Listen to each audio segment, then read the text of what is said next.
Okay? Anyway, mga ka-music, for today ho, mga kaibigan, may nagtanong kasi sa akin. Sabi niya, Joel, Brad, bakit ganun? Parang napaka-unfair ng buhay. Sabi niya, ba't ganun? Ang nilikha ng... Bakit ganun? Parang unfair ang Diyos, sabi. Parang, bakit ganun? May nilikha siyang mayaman, may nilikha siyang mahirap. Okay?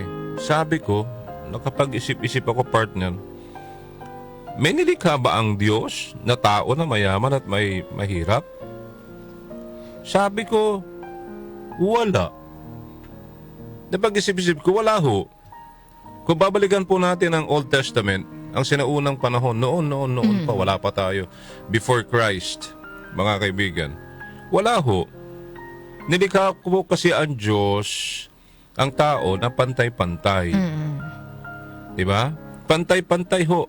Mga kaibigan, walang mahirap, walang mayaman nung lumikha po ang Diyos, mga kaibigan. Diba?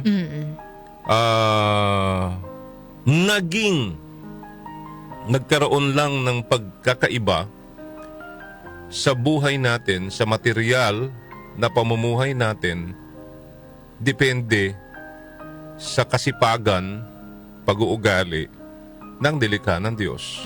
Meron ho kasi yung mga talagang nagpursige at gumanda ang buhay. Yung iba naman ho, namana pa sa kanilang mga kanino. Ganun ho yun eh. Kaya wag mong sisisihin ng Diyos, kapatid. Lalo na tayong mga nasa laylayan na bakit ganun? Hinayaan ng Diyos na maging mahirap. Okay, balikan mo ang nakaraan mo. Diba? Nagsikap ba tayo? Kasi kung nagsisikap tayo at ito po'y ipinagdarasal ho natin, inihiling po natin sa Panginoong Diyos, ibibigay naman ho niya, hindi naman po siya madamot eh. Ang problema, tayo ang may pagkukulang. Kaya tayo naging mahirap. Amen? Amen. Binibigyan niya tayo ng pagkakataon ng oportunidad para gumanda ang buhay, maging mabuti ang ating pamumuhay, pero ang tanong ho doon, ginawa ba natin? O nagpabaya tayo? Diba? Kaya dun sa mga nagtatanong lagi na, bakit ganun ka, Joel? Napakahirap ng buhay, parang bias. Bakit? Wag mo siyang sisisihin, kapatid. Wag mong sisisihin si Tessa Gonzales, bakit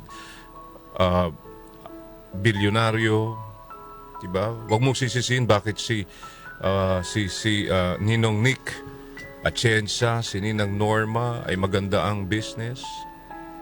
Naging masipag sila, partner eh. Inaral nila, diba? At kahit sa talento ho natin, lahat po kasi tayo binigyan ng talento na gagamitin ho natin. Diba? Ikaw ba, Darlene, sasabihin mo, hindi, talento ko to eh. Naging ako, broadcaster ako, nasa media ako. Nagsasalita ako ngayon sa radyo na napapakinggan ako nationwide at worldwide. Tama? Kasi ginamit mo yung talento na ibinigay talaga sa iyo ng Panginoong Diyos. Amen? Amen. Yung sa karera ho natin, sa profesyon po natin, bigay din ho ng Diyos yan eh. Kumbaga, partner, yun talaga yung tatahakin mong landas. Tama? Halimbawa, engineer ka.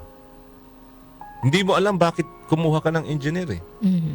Kasi ang talento mo, magaling ka sa mathematics, magaling ka sa ganito. Doon ka ngayon napunta. Tama? At yun po, hindi ibig sabihin na dahil engineer ka na, gandong ka na lang. Inaaral mo pa rin, tama? Ganon din ho ang mga doktor. Yan po'y bigay ho ng Diyos sa kanila eh. Sasabihin mo na naman, bakit ngayon ang dami mga negosyante? Sila umuunlad, ako hindi. May dahilan po yun. May mga dahilan din po yun. Diba? Sabi ho ng Kawikaan 16:1-25, medyo mahaba po ito. Nasa tao ang pagpaplano, ngunit ang Panginoon ang nagpapasya kung magaganap ito o hindi. Naniniwala ba kayo o hindi? Kahit ano pong pagpaplano ang gawin nyo sa buhay ninyo, ang Diyos pa rin po magpapasya. Sabi ho sa Kawikaan, inaakala natin na tama ang lahat ng ating ginagawa, ngunit ang Panginoon lang ang makakapaghusga kung ano talaga ang ating motibo. Ipagkatiwala mo sa Panginoon ang lahat ng iyong gagawin dahil very, very clear. Amen? Amen. Napakalinaw ho yung binabanggit ho sa Kawikaan na ipagkatiwala mo sa Panginoong Diyos ang lahat ng iyong gagawin at magtatagumpay ka. Huwag mong sabihin ikaw lang, huwag mong sosolohin, kapatid. Hindi mangyayari yun. Maniwala ka, mahihirapan ka. Amen? Amen. Ang lahat po ng nilikha ng Panginoon na mayroong layunin, kahit na nga ang masasama, itinalaga sila para sa kapahamakan. At tandaan po natin, sinasabi rin ho na kinasusuklaman, mga kaibigan. Diba? Kinasusuklaman po, Panginoon, ng Panginoon ang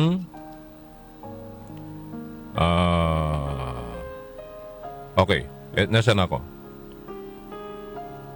Ito po muna ako, ha. Ang lahat ng ano sabi, pagkatiwala mo sa Panginoon ang lahat ng iyong gagawin at magtatagumpay ka. Ang lahat ay nilikha ng Panginoon na mayroong layunin, kahit na nga masama. Sabi ko nga kanina, itinalaga sila para sa kapahamakan. Ito po ang isa pa nating dapat tandaan. Kinasusuklaman po ng Panginoong Diyos ang mayayabang at tiyak na sila'y parurusahan pagdating ng panahon. Kung minamahal natin ang Panginoon, eka po ng ating kawikaan, nang may katapatan, patatawarin ho niya tayo sa ating mga kasalanan. Okay?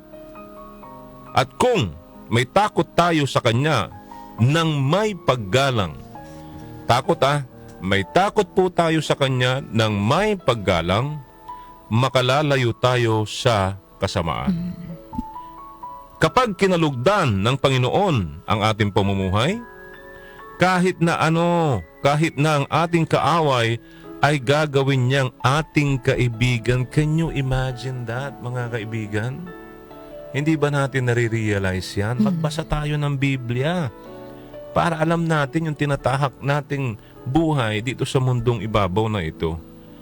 Sinasabi rin ho, mga kaibigan, na mas mabuti ang kaunting halaga na pinaghirapan kaysa sa malaking kayamanang galing naman sa masamang paraan, which is nangyayari na po. Diba? Ang tao ang nagpaplano, sabi ho, ngunit nasa Panginoon ang kaganapan nito. So wala sa iyo, kaya huwag ka magmayabang. Sa plano mo, sa gusto mo, di ba? Pwede, sige, umunlad ka ngayon. Ang mahirap dito, anong gagawin mo next? Di ba? Kaya sinasabi niya, ikaw ang nagpaplano, pero ang Panginoon, nasa Panginoon ang kaganapan po nito. Ang haring pinapatnubayan ng Panginoon, palaging tama ang paghatol. Ayaw ho ng Panginoon ang dayaan sa kalakalan. Sa mga hari naman ay kasuklam-suklam ang paggawa ng kasamaan dahil magpapatuloy lamang ang kanilang pamamahala kung sila ay makatuwiran. Okay? So, tignan nyo ho, mga kaibigan, yung binasa ho natin dito.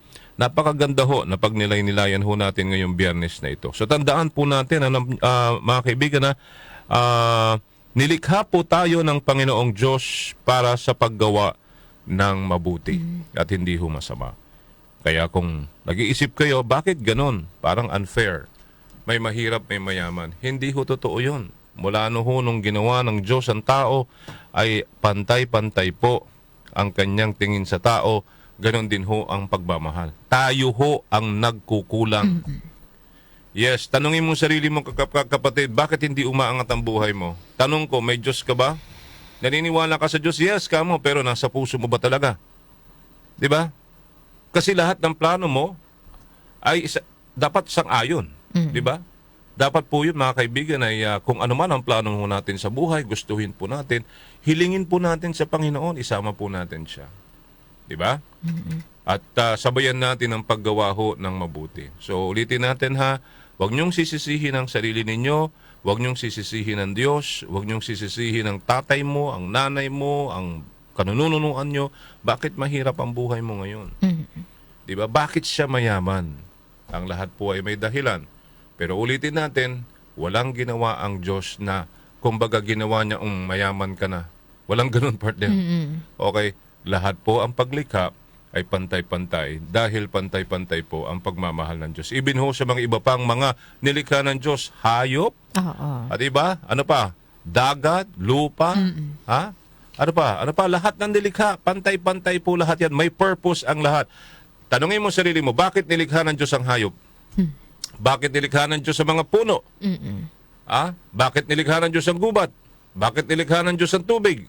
Bakit nilikha ng Diyos na magkaroon ng isda? Lahat po yan ay may mga dahilan para po sa minamahal niya, pinakamamahal niyang mga anak at tayo po yun, wala nang iba. Okay? Yung pag nilay-nilayan ho natin ngayong Biyernes. So,